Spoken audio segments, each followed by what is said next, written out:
Glória a Deus. Estou passando por aqui para deixar a mensagem da palavra de Deus, qual o Espírito Santo do Senhor ministrou ao meu coração, para que todas as pessoas possam meditar, refletir nessa mensagem, qual se encontra em Provérbios 21, versículo 1 ao 4.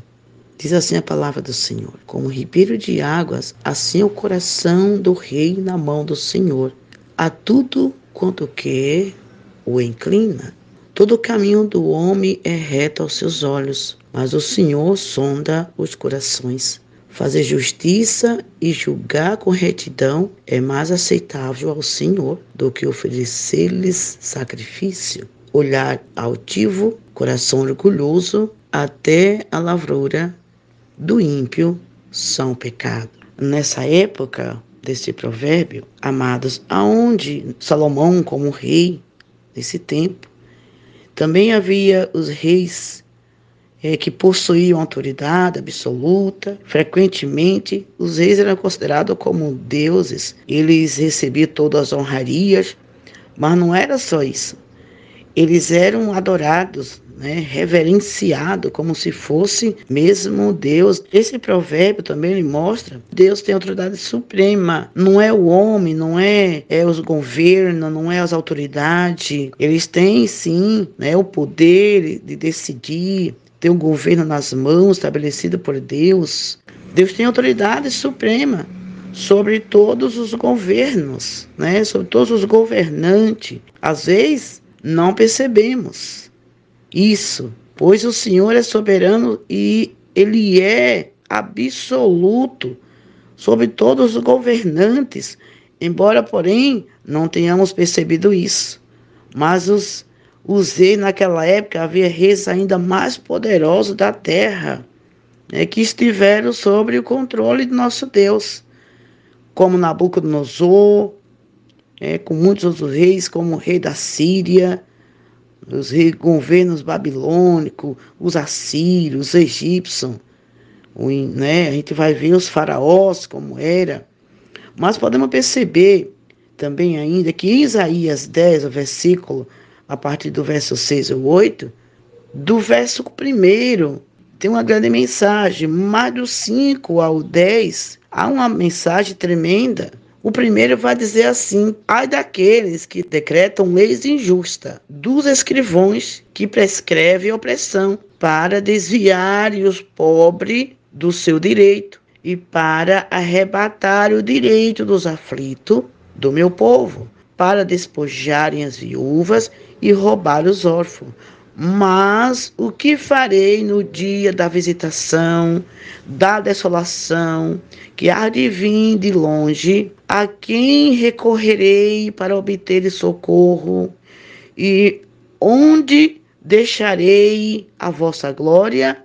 Sem que cada um se abata entre os presos e caia entre mortos? Com tudo isto, a sua ira não cessou, mas ainda está estendida a sua mão. Então aqui está uma mensagem da parte de Deus, aonde demonstra que Deus está no controle da situação.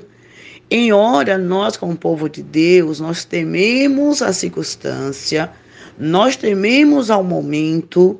Percebe-se que o povo de Deus está em suspense por questões políticas, por questões governamentais, por leis que tramitam no Congresso Nacional, que vem infringir contra os princípios de Deus, contra os princípios da igreja, contra os valores cristãos, contra os valores da família, os valores éticos e morais, religiosos. Mas ai dos tais que queiram ultrapassar dos limites, porque Deus abate com o poder da sua mão e com o sopro da sua boca. O Senhor dispersa todos os inimigos. Como igreja do Senhor, não podemos esquecer que reis tão poderosos da terra, Deus o abateu, como é o caso do rei Nabucodonosor. que ele quis se exaltar de tal maneira, de tal forma, tão orgulhoso, tão cheio de si mesmo, se achando soberano, se achando Senhor, se achando que ele poderia fazer e acontecer, mas houve um momento que Deus o humilhou por 7 anos. Deus ministra essa mensagem em meu coração para que possa trazer uma calmaria e possa sim vir o bálsamo e a tranquilidade sobre o coração de cada pessoa que ouvir essa palavra. Há um momento tenso. Nós vivemos por uma situação hoje no país preocupante como o povo de Deus. Mas não vamos esquecer o que o nosso Deus já tem feito nesse país. Deus abate o soberbo, o arrogante, o orgulhoso, o ímpio e aquele que decide querer afrontar a igreja de Deus. Saulo de Tarsis foi um desses tais, que ele decidiu a querer matar os cristãos, assolar a igreja de Deus, mas em um momento ele vai em uma missão como esta, até a cidade de Damasco, e o Senhor o abateu e o converteu. Todo aquele que decide querer afrontar a Deus, ou afrontar a igreja de Deus, está afrontando o Senhor da igreja. Não se perturbe, não se preocupe com essas questões, tá? Questões políticas. Claro que como igreja temos que nos posicionar em oração, nós temos que nos posicionar em comunhão e união como igreja, mas Deus permite determinadas situações para que o povo de Deus possa estar em unidade.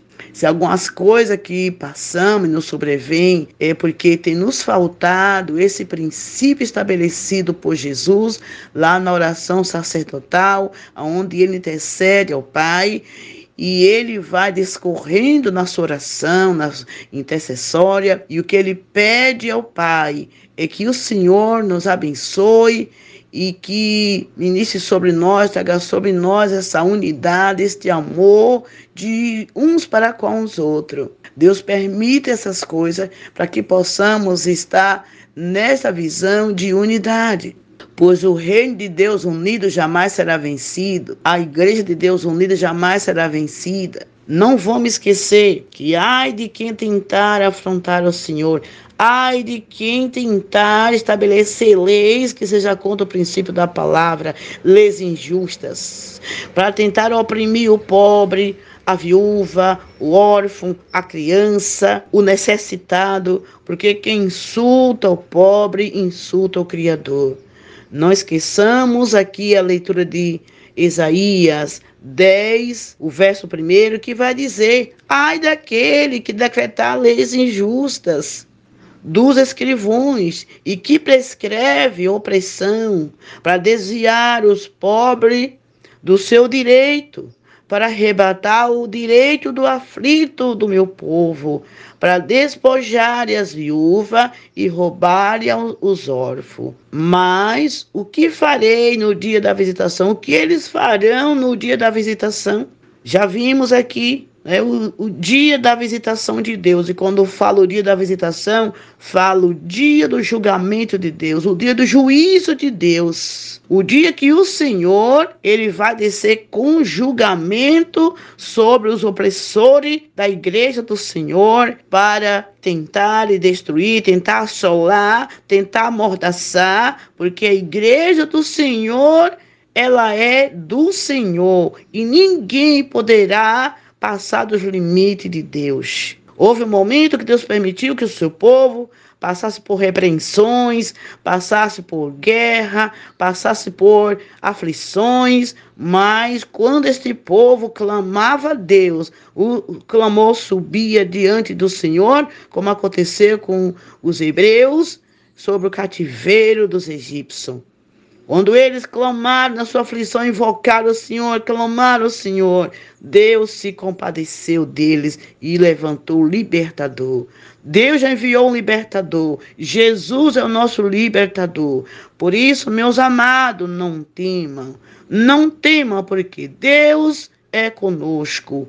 O Senhor, Ele é o nosso general. O Senhor, Ele é soberano. O Senhor não perdeu o controle do nosso país. O Senhor não perdeu o controle da igreja. Deus não perdeu o controle do mundo, pois a palavra dele terá que se cumprir, mas haverá livramento para o justo e para a sua família, para a sua descendência, né?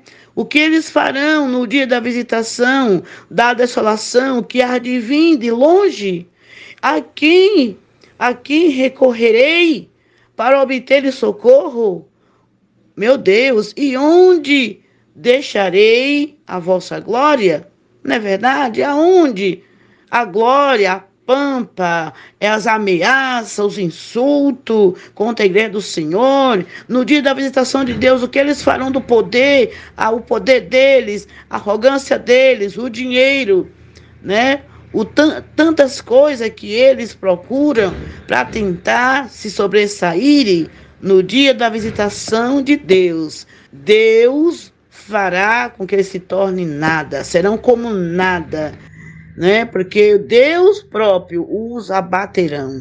Deus vai abater com o poder da sua mão, porque Deus é Senhor e Ele criou todas as coisas, nada foge do seu governo.